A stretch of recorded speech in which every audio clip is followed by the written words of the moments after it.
Well, if I understand your question correctly, the efforts of other religions, and perhaps particularly Christianity, to establish a quote-unquote world order was based on the inspiration that certain individuals had about that subject. And it seems to me that those who were interested in the subject in those years back there, and there's an interesting world order from going back to ancient Grecian times, were reflecting, I think, a hope of humanity which has been with it until now. But it was not possible to achieve a world order. First of all, the world was not known to everybody yet at the time that they were thinking about this. The other thing is that man-made systems tend to become corrupted.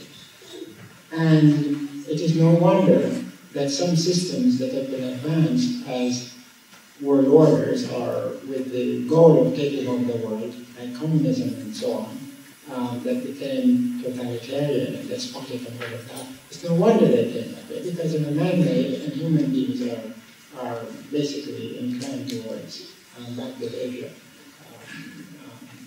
without the guidance or direct guidance of God. It was not timely to have such a thing. Though I think that the motivation in some instances might have been pure and became warped in the end.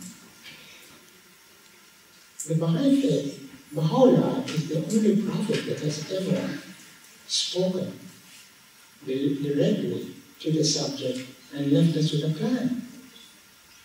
No one else has ever done this. No manifestation of God has ever done this.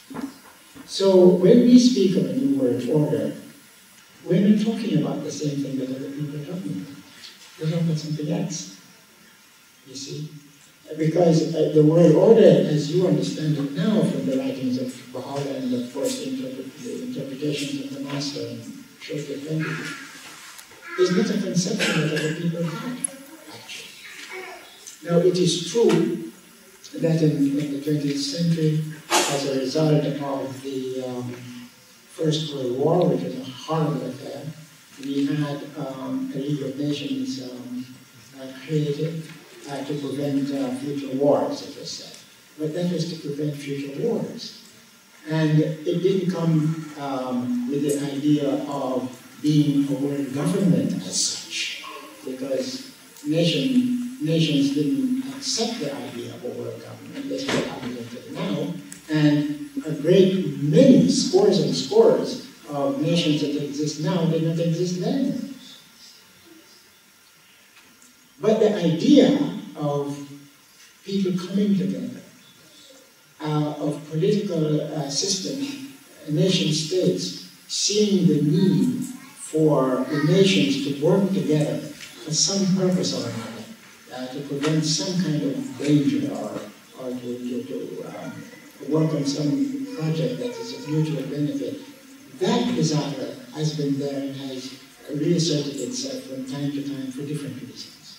And so we see that actually human beings have had somehow invested in them this notion of embracing a larger order than they control nationally. And that is a wonderful thing. Of course, the League of Nations were formed, and we had a Second World War, and out of the horror of that, we decided, yes, we have to have something that will prevent future wars, so we came up with the United Nations, which is struggling to survive. And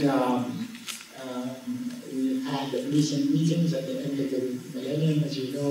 They had a big meeting at which they reasserted their intention to keep the United Nations alive, and it was a house of union and this and that, but they didn't go as far as to decide that they wanted a world government. Now, the idea of world government has been advanced by several people in the past, People are afraid of it. And they are even more afraid of it now because of the horrific effects of totalitarian regimes. They're frightened. This thing frightens them. So we Baha'is have quite a job in calming the nerves of people about the necessity for a world government, one that will not function as the failed systems that did become totalitarian as they function.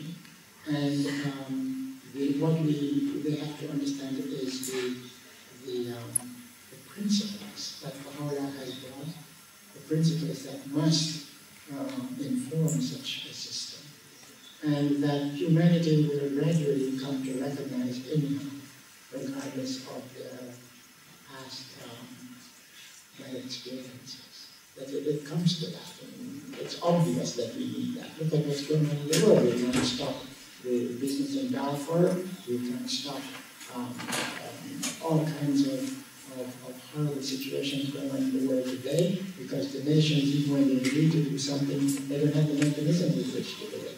Or they don't have the moral strength to continue, because if you have heard this one nation pulls out and says, I won't support that, and it damages the whole thing. The question of collective security is not firmly implanted in our system, and that is necessary to preventing those kinds of things. So anyway, I think you have to struggle with the question as you talk to your friends and try to point out the distinction between an effort that is made by people who perhaps had good intentions that became sour at the end and became perhaps horrible, and the Baha'i system, which is based on precise instructions, precise principles spelled out by the manifestation of God himself, which no prophet has ever done before. And that might happen. Then in the discussion of it might have to enlighten them as to the distinction between what they have known and what the Baha'is have